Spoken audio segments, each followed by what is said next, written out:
The Jurassic World Rebirth hype train is coming in full steam, everyone.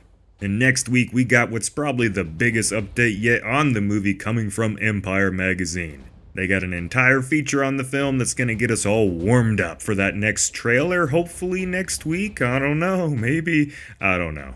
But before that, they're slowly releasing small sample-sized servings of that full feature to get us all warmed up for that.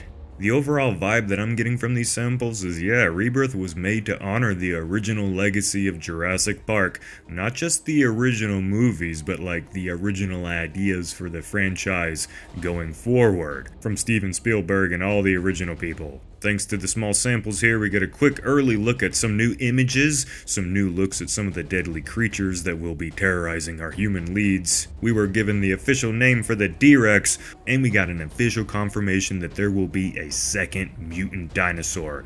Well, I think it's a dinosaur. You'll know why I'm questioning that here soon, because I'm gonna tell you what two animals are being fused together, and it's crazy. Man, it's kinda awkward to do this, but a lot of you dinosaur fans aren't subscribed, so if you wanna help us help our scaly friends, chomp that subscribe button and hit the bell so you know when we drop our next dinosaur video. So if you're wondering when Empire's full feature on Jurassic World Rebirth drops, it's May 8th. And at this point, it's getting kind of annoying trying to predict when this second trailer's gonna drop, but honestly, does this mean the next trailer's gonna drop here in the next few days to release side by side with this article? Maybe, but I'm not going to confirm anything or get y'all's hopes up, so don't hold your breath. But if there was ever a time to drop some more footage on the movie, it would be with this article that no doubt aims to give a lot of information about the movie away to the public, so I just feel like now's the time, guys.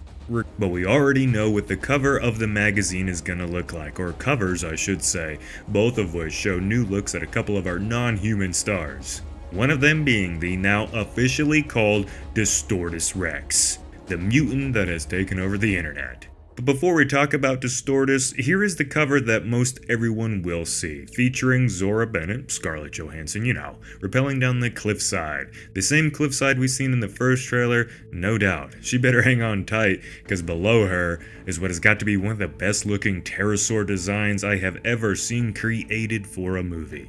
The Quetzalcoatlus looks to make a quick meal out of the small woman who looks like she can be swallowed up in one gulp. So let's look deeper at the big flying lizard. Yeah, this isn't a dinosaur. I'm gonna start making sure I do my part to help those who don't live and breathe dinosaurs and science get to learn more. So this right here is a pterosaur, not a dinosaur. So I've never seen a Quetzalcoatlus, well at least not a living one, so I don't know if this is how the creature would have looked or not in real life, but using what I have learned about Q here, this not only seems faithful to science, but also, and maybe more importantly for the Jurassic series as fictional movies, it just looks badass. I personally love the blue tiger stripes, and seeing the light plumage of primitive feathers on the body and the more sturdy quill-like protrusions on the back of the head, all of that just looks great to me. Tell me what you think. So the idea of a plane-sized flying predator is already freaky enough, and seeing it in action here is more than I could have ever asked for in making a cool-looking, frightening pterosaur, not a dinosaur. Remember that. The updates continue on to press forward the issue of making Rebirth feel like the original movies again. More of a horror, action, adventure type of movie series, One way they are hammering this home is by bringing the humans in the story, and us watching the movie, back to the territory of the dinosaurs. The writer for Rebirth, who worked on the franchise in his younger years, makes a point on how the Jurassic World trilogy brought the dinosaurs to our world, and that was fine, even though I don't think it was fine, because we're leaving that direction and going back to the first. Either way, I'm down for all of this. I was honestly turned off by them killing the island idea off in the series, and while it was cool to see them around the world, I just prefer my dinosaurs living on mysterious islands where I can imagine them as, hey, maybe these could be real. For 2 out of the 3 decades of my life, I could have fun with the idea that there could be this hidden island of dinosaurs. Even though I knew it was fantasy, the idea of maybe was always fun. The World trilogy, as much as I still enjoy them for being fun movies, just killed that fantasy off for me. And I don't know if I'm the only one thinking this or not, but but it just kind of dampened my interest in the lore of this series and just kind of those new movies overall. So I think Rebirth going back to the territory of the dinosaurs is a massive win. Like this video if you agree. Something I'm still a little iffy on, the D-Rex, now with the official name Distortis Rex, cause you know, it's distorted. We'll have this epic illustration on the cover of the Empire issue for those who are subscribed to the magazine. I can't stop laughing, jeez. While I'm not sold on the D-Rex just yet, I am on this cover art. Amazing work here. I would have my entire wall filled with posters like this of every famous dinosaur in this series if that was a thing that was possible. And right smack dab in the middle we see Distortis there, looking as odd as ever, which you can learn more on the new beast in this video right here that Alistair made and listen to some British guy talk. Pretty much every Jurassic channel it seems. This thing looks menacing, man, but I still see innocence in its eyes. Which we're getting information on that's how they want you to feel. They want you to feel bad for this thing. But I'm sure that might change once you see this thing rip a guy in half, I don't know. Alright, I've made you guys wait long enough. The Mutadon is the second officially announced mutant for Jurassic World Rebirth. Now, I'm going to give you a few seconds here to make some guesses on what two creatures were fused together to make this Mutadon. See if you can kind of make a guess with the name there. I'll give you a hint, both of them come from Jurassic Park 3. Get this, we're going to get the fusion of a Pteranodon and a raptor in this movie.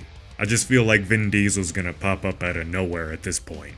Listen, I get it, it sounds crazy, but it also sounds pretty dang cool, like something you'd see in the Turok franchise. And I'm one of those Jurassic Park fans that really wants the dinosaurs to act like animals again because animals are definitely cool enough to lead this franchise. But also at the end of the day, if they introduce these mutants and it just makes the movie more awesome on top of the more animal-like dinosaurs, you know, the ones acting more real, we also get these more monster sort of creatures. I'm all for it. Just give us a good movie that makes everybody excited about dinosaurs once again and pterosaurs and everything and all the deal. Now, if all that hasn't got you interested in Rebirth yet, take a look at this mangled dinosaur live action prop.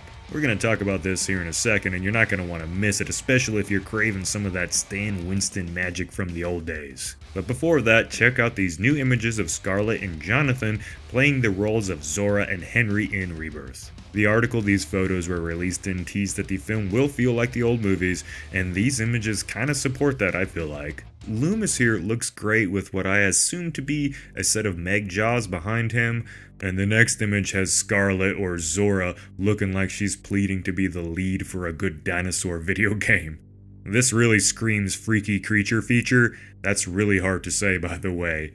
Now for the flesh and gore, easy YouTube, it's fake. This is Gareth Edwards, director of Rebirth and Godzilla 2014 for the Godzilla fans still here, and we have a couple of his trusted, hard-working crew members. Quick shout out to you film crew peeps who never get the credit you deserve for your long hard days making this shit happen, man. And this is the dead body of a Parasaurolophus, with its midsection ripped open, no doubt the work of predators. The use, or lack thereof, live-action props in Jurassic has been a constant focal point for a long time now. More than most other franchises, I'd have to say. Regardless, CGI, no matter how good it looks, will always be fake, and most of us will always be able to tell that. Using an actual dead body, well, a live prop. Would it be a dead prop? Using this thing is only going to make a Rebirth that much better. Let's just hope they don't put that darn CGI overlay on top of it like they've been doing the last couple of movies because it just defeats the purpose. And that's that, everyone. Get ready for all of this and a lot more next week. Maybe we'll get that trailer, I don't know. But until then, hey, this is something. It's a good time to be a dinosaur fan, that's all I'm gonna say. Even if you don't like mutants, whatever. I also have some of what I think is my best work coming out on the channel hopefully next week, so I hope you guys stick around for that if you're new. Or if you've been here for a while, that'd be cool if you guys watched it too. But on that note, everyone, go enjoy the rest of whatever you are doing. This has been Jacob, and I'll see you in the next one.